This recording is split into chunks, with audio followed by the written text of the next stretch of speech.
வணக்கம். செந்தணலின் பிரதான செய்திகள். விரிவான செய்திகளுக்கு முன் தலைப்புச் செய்திகள். பருத்தித்துறை கட்கோவளம் பகுதியில் தனியார் காணியில் அமைந்துள்ள இராணுவ முகாமிற்கு அருகில் எலும்புக்கூடு ஒன்று மீட்கப்பட்டுள்ளது. நாட்டில் அறிவிக்கப்பட்ட 15% மின்சார கட்டண உயர்வு உணவுப் பொருட்களின் விலை உயர்விற்கு காரணமாகிவிடும் என அசேல சம்பத் எச்சரிக்கை விடுத்துள்ளார். நாடு முழுவதும் பரவி வரும் கோவிட் தொற்றினால் 2 பேர் உயிரிழந்துள்ளதாக தெரிவிக்கப்படுகின்றது. எதிர்வரும் வாரங்களில் அதிக மழையுடன் கூடிய காலநிலை நிலவும் என்பதால் நாடு முழுவதும் டெங்கு நோய் அதிகமாக பரவும் அபாயம் உள்ளதாக தெரிவிக்கப்படுகின்றது. 2025ஆம் ஆண்டின் முதல் 6 மாதங்களில் இலங்கைக்கு இந்திய சுற்றுலா பயணிகளே அதிகமாக வருகை தந்துள்ளனர். வவுனியா சிறைச்சாலைக்கு குற்றப்புலனாய்வு பிரிவினர் வருகை தந்து விசாரணைகளை ஆரம்பித்துள்ளனர். அகில இலங்கை தமிழ் காங்கிரஸ் கட்சியின் சார்பில் போட்டியிட்ட 2 தடை விதிக்க கோரி அடிப்படை உரிமை மீறல் மனுக்கள் தாக்கல் செய்யப்பட்டுள்ளன. கந்தளாய் பேராறு பகுதியில் இடம்பெற்ற வீதி விபத்தில் ஒருவர் பலத்த காயமடைந்துள்ளார். அகமதாபாத்திலிருந்து லண்டனை நோக்கி பயணித்த போயிங் 787-8 விமானம் விபத்துக்குள்ளாகியுள்ளது. தென்னாப்பிரிக்காவில் ஏற்பட்ட வெள்ளத்தில் 49 பேர் உயிரிழந்துள்ளதாக தெரிவிக்கப்படுகிறது. தொடர்வென விரிவான செய்திகள். பருத்தித்துறை கட்கோவளம் பகுதியில் தனியார் காணியில் அமைந்துள்ள இராணுவ முகாமிற்கு அருகில் எலும்புக்கூடு ஒன்று மீட்கப்பட்டுள்ளது. யாழ்ப்பாணம் பருத்தித்துறை கட்கோவளம் பகுதியில் தனியார் காணியில் அமைந்துள்ள இராணுவ முகாமிற்கு அருகாமையில் எலும்புக்கூடு ஒன்று மீட்கப்பட்டுள்ளதாக தெரிவிக்கப்படுகிறது. குறித்த எலும்புக்கூடு இன்று மீட்கப்பட்டுள்ளது. இந்த நிலையில் இது தொடர்பான மேலதிக விசாரணைகளை பருத்தித்துறை ஸ்ரீலங்கா காவல்துறையினர் முன்னெடுத்து வருகின்றனர். மேலும் யாழ்ப்பாணம் செம்மணியில் முன்னெடுக்கப்பட்டு வரும் மனித புதைகுழி அகழ்வு தொடர்பில் தீவிர விசாரணைகள் முன்னெடுக்கப்பட்டு வருகின்றன. இந்த மனித புதைகுழி தொடர்பில் உண்மைகள் கண்டறியப்பட வேண்டும் என்ற கோரிக்கைகளும் முன்வைக்கப்படுகின்றன. செம்மணி சிந்துபாத்தி இந்த மயானத்தில் கண்டுபிடிக்கப்பட்ட மனித புதைகுழியிலிருந்து இதுவரை 19 எலும்புக்கூடுகள் முழுமையாக மீட்கப்பட்டுள்ளன. இந்த நிலையில் கட்கோவளத்திலும் இவ்வாறு எலும்புக்கூடு மீட்கப்பட்டமை தொடர்பில் அச்சநிலை உருவாகியுள்ளது. நாட்டில் அறிவிக்கப்பட்ட 15% மின்சார கட்டண உயர்வு உணவுப் பொருட்களின் விலை உயர்வுக்கு காரணமாகிவிடும் என அசேல சம்பத் எச்சரிக்கை விடுத்துள்ளார். நாட்டில் அண்மையில் அறிவிக்கப்பட்ட 15% மின்சார கட்டண உயர்வு நாடளாவிய அளவில் உணவுப் பொருட்களின் விலை உயர்விற்கு காரணமாகி விடும் என தேசிய நுகர்வோர் முன்னணி தலைவர் அசேல சம்பத் இன்று எச்சரிக்கை விடுத்துள்ளார். ஊடகவியலாளர் சந்திப்பில் பேசிய அவர் இந்த விடயத்தை தெரிவித்துள்ளார். மின்சாரம் பற்றிய அதிக செலவுகள் உணவு தயாரிப்பு மற்றும் விநியோக செலவுகளை நேரடியாக பாதிக்கும். இதன் விளைவாக அத்தியாவசிய பொருட்களின் விலை கடுமையாக உயரும் என அவர் குறிப்பிட்டுள்ளார். வாழ்க்கை செலவு ஏற்கனவே உயர்ந்துள்ள சூழலில் பல குடும்பங்களுக்கு தேவையான உணவுகளை கொள்வனவு செய்ய முடியாத நிலைக்கு தள்ளப்பட்டுள்ளதாக தெரிவித்துள்ளார். இதன் விளைவாக அண்மையில் அதிகரித்து வரும் தொற்றா நோயாளர்களின் எண்ணிக்கை மேலும் அதிகரிக்கும் என அவர் சுட்டிக்காட்டியுள்ளார். அரசாங்கம் இந்த விலை உயர்வுகளால் பொதுமக்கள் பாதிக்கப்படுவதை தடுக்க விலை கட்டுப்பாடுகள் கொண்டுவர திட்டமிட்டுள்ளதா என்பதை தெரிவிக்க வேண்டும் என அவர் வலியுறுத்தியுள்ளார். அரசாங்கம் உடனடியாக நடவடிக்கை எடுத்து அத்தியாவசிய பொருட்களின் விலைகளை கட்டுப்படுத்த வேண்டும் எனவும் அவர் குறிப்பிட்டுள்ளார். கடந்த ஜனாதிபதி தேர்தலுக்கு முன்னர் அரசாங்கம் அளித்த வாக்குறுதிகள் நிறைவேற்றப்படவில்லை எனவும் அவர் குற்றம் சுமத்தியுள்ளார். இந்த ஆண்டு ஜனவரியில் மாகாண சபை தேர்தலை முன்னிட்டு அரசாங்கம் மின்சார கட்டணத்தை 20% குறைத்தது. இது நிதியளவில் எந்த அடிப்படையும் இல்லாமல் அரசியல் லாபத்துக்காக மட்டுமே செய்யப்பட்டது என சுட்டிக்காட்டியுள்ளார். இதனால் இலங்கை மின்சார சபை மேலும் நட்டமடைய நேரிட்டதாகவும் அவர் குற்றம் சாட்டியுள்ளார். தற்போது மின்சார சபைக்கு ஏற்பட்ட நிதி இழப்புக்கு யார் பொறுப்பு ஏற்கப் போகின்றார்கள் எனவும் அவர் கேள்வி எழுப்பியுள்ளார். மேலும் பொதுமக்களுக்கு இந்த விலை உயர்வு மூலமாக ஏற்பட்ட பாதிப்புகளுக்கு அரசாங்கம் விளக்கம் தர வேண்டும் எனவும் அவர் வலியுறுத்தியுள்ளார். நாடு முழுவதும் பரவி வரும் கோவிட் தொற்றினால் 2 பேர் உயிரிழந்துள்ளதாக தெரிவிக்கப்படுகிறது. நாடு முழுவதும் பரவி வரும் கோவிட் தொற்றினால் 2 பேர் உயிரிழந்துள்ளதாக சுகாதார பிரிவு அதிகாரிகள் தெரிவித்துள்ளனர். இலங்கையில் சுவாச நோயாளிகளில் 9 முதல் 13% வரை தற்போது புதிய கோவிட் தொற்றால் பாதிக்கப்பட்டுள்ளதாக மருத்துவ பீடத்தின் முதன்மை மருத்துவ பேராசிரியர் துஷாந்த மெதகெதர தெரிவித்துள்ளார். சுகாதார மேம்பாட்டு பணியகத்தில் நடைபெற்ற ஊடகவியலாளர் சந்திப்பில் உரையாற்றிய போதே அவர் இவ்வாறு குறிப்பிட்டுள்ளார். இந்த கோவிட் தொற்று மிக குறைந்த தீவிர நிலையில் உள்ளது. தீங்கு விளைவிக்கும் விளைவுகள் மிக குறைவாகும். எனினும் பலவீனமான நோய் எதிர்ப்பு சக்தி கொண்ட 65 அகவைக்கும் மேற்பட்ட நோயாளிகளுக்கு இது தீவிரமாக இருக்கலாம். அவ்வாறானவர்களே இதை பற்றி கவலைப்பட வேண்டும். இலங்கையில் 2 மரணங்கள் ஏற்பட்டுள்ளன. இருவரும் உடல்நிலையில் சிக்கல்களால் பாதிக்கப்பட்டவர்களாவர். அதனை தவிர தற்போது எங்களுக்கு ஒரு தீவிரமான சூழ்நிலை இல்லாததால் தேவையற்ற அச்சமடைய தேவையில்லை என அவர் மேலும் தெரிவித்துள்ளார். எதிர்வரும் வாரங்களில் அதிக மழையுடன் கூடிய காலநிலை நிலவும் என்பதால் நாடு முழுவதும் டெங்கு நோய் அதிகமாக பரவும் அபாயம் உள்ளதாக தெரிவிக்கப்படுகிறது. எதிர்வரும் வாரங்களில் அதிக மழையுடன் கூடிய காலநிலை நிலவும் என்பதால் நாடு முழுவதும் டெங்கு தொற்றின் தீவிர பரவலை தடுக்க சுகாதார அதிகாரிகள் தயார் நிலையில் உள்ளனர். நுளம்புகள் இனப்பெருக்கம் செய்யும் பகுதிகளை கண்டறிந்து கட்டுப்படுத்த தடுப்பு நடவடிக்கைகள் மேற்கொள்ளப்பட்டு வருவதாக சமூக மருத்துவர் பிரஷீலா சமரவீர தெரிவித்துள்ளார். தற்போது தொற்றாளர்களின் எண்ணிக்கை ஆபத்தான விகிதத்தில் அதிகரிக்கவில்லை. எனினும் மழை தொடர்ந்தால் இது விரைவாக மாறக்கூடும். ஏனெனில் தேங்கி நிற்கும் நீர் நுளம்புகளுக்கு சிறந்த இனப்பெருக்க இடமாக உள்ளதாக அவர் குறிப்பிட்டுள்ளார். மேலும் அப்புறப்படுத்தப்பட்ட கொள்கலன்கள் மற்றும் தேங்கி நிற்கும் நீர்நிலைகள் போன்ற நுளம்புகளின் இனப்பெருக்கம் செய்யும் இடங்களை அகற்றுவதில் கவனம் செலுத்தி அதிக ஆபத்துள்ள பகுதிகளில் கண்காணிப்பு மற்றும் சுத்தம் செய்யும் நடவடிக்கைகளை தீவிரப்படுத்தப்பட்டுள்ளதாக தெரிவிக்கப்படுகின்றது.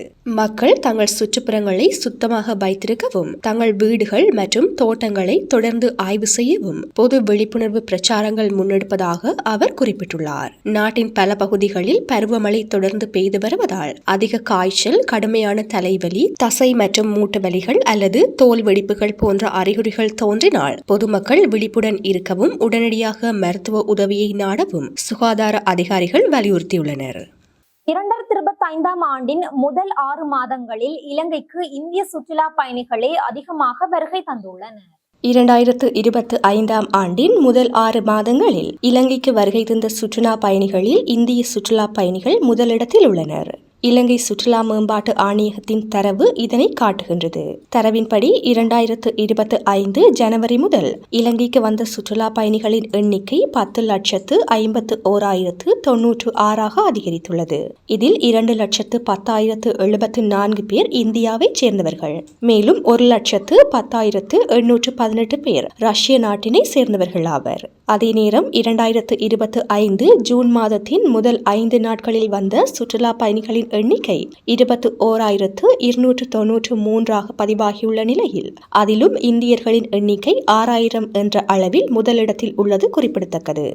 வவுனியா சிறைச்சாலைக்கு குற்றப்புலனாய்வு பிரிவினர் வருகை தந்து விசாரணைகளை ஆரம்பித்துள்ளனர்.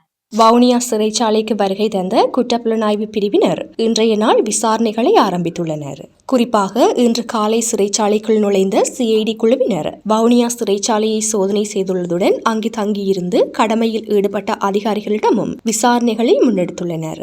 அதே நேரம் வவுனியா சிறைச்சாலை அத்தியட்சகர் உள்ளிட்ட சிறைச்சாலையில் பணியாற்றும் 10க்கும் மேற்பட்டவர்களை விசாரணைக்காக அனுராதபுரத்திற்கு அழைத்து சென்றுள்ளனர். முன்னதாக அனுராதபுரம் சிறைச்சாலையில் தடுத்து வைக்கப்பட்டிருந்த கைதி ஒருவர் ஜனாதிபதி பொது மன்னிப்பின் பேரில் சட்டவிரோதமாக விடுவிக்கப்பட்டமை குறிப்பிடத்தக்கது. அகில இலங்கை தமிழ் காங்கிரஸ் கட்சியின் சார்பில் போட்டியிட்ட இருவருக்கு தடை விதிக்க கோரி அடிப்படை உரிமை மீறல் மனுக்கள் தாக்கல் செய்யப்பட்டுள்ளன. சாவகச்சேரி நகர சபை மற்றும் பிரதேச சபைக்கு அகில இலங்கை தமிழ் காங்கிரஸ் கட்சியின் சார்பில் போட்டியிட்டு உறுப்பினர்களாக தேர்வான இருவர் அந்தந்த உள்ளூராட்சி சபைகளில் உறுப்பினர்களாக பதவியேற்பதற்கு எதிராக தடை விதிக்க கோரி உயர்நீதிமன்றத்தில் அடிப்படை உரிமை மீறல் வழக்கு தாக்கல் செய்யப்பட்டுள்ளது. இந்த சபைகளில் ஒன்று தவிசாளரை தெரிவு செய்வதற்காக நாளை கூட உள்ள நிலையில் இன்று இந்த மனுக்கள் உயர்நீதிமன்றத்தில் எடுத்துக் கொள்ளப்பட்டன. 2025 ஆண்டு மே மாதம் 6ஆம் நாள் இடம்பெற்ற உள்ளூராட்சி சபைகளுக்கான தேர்தலின் போது சாவகச்சேரி நகர சபை மற்றும் சாவகச்சேரி பிரதேச சபையில் போட்டியிட்டு உறுப்பினர்களாக இருவரும் தெரிவாகியுள்ளனர். இந்த நிலையில் குறித்த சபை எல்லை பரப்புக்குள் தம்மை ஒரு வாக்காளராக பதிவு செய்வதற்கு தகுதி அற்றவர்கள் என்ற அடிப்படையில் இருவரின் உறுப்புரிமைகளையும் ரத்து செய்ய தேர்தல் ஆணைக்குழுவுக்கு உத்தரவிடக் கோரி 2 வழக்குகள் தாக்கல் செய்யப்பட்டுள்ளன.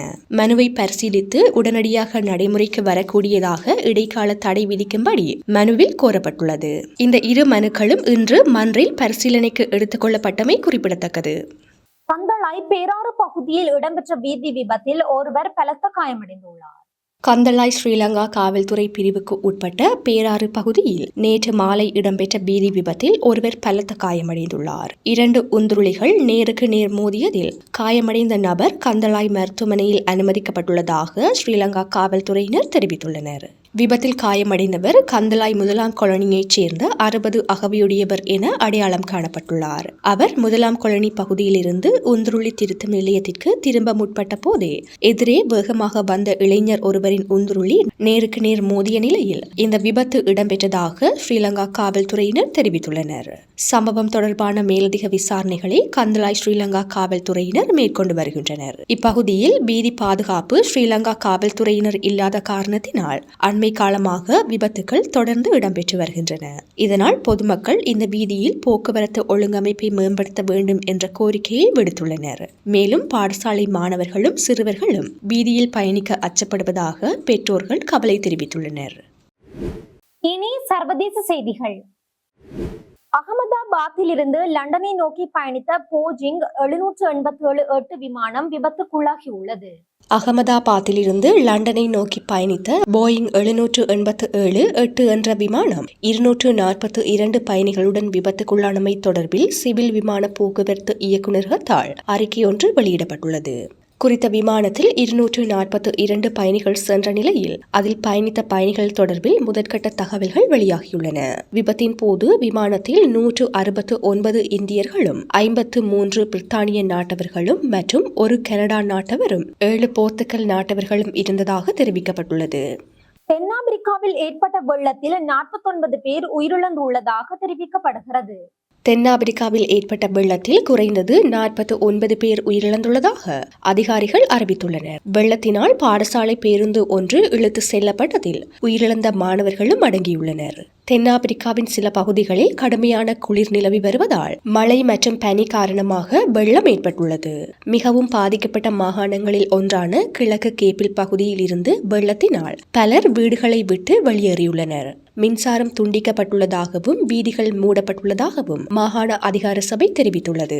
இந்த நிலையில் நேற்று டெஹோலிக்னி என்ற கிராமத்தில் பாடசாலை செல்லும் வழியில் ஒரு பேருந்து ஆற்றில் அடித்து செல்லப்பட்டதாக செய்திகள் வெளியாகியுள்ளன.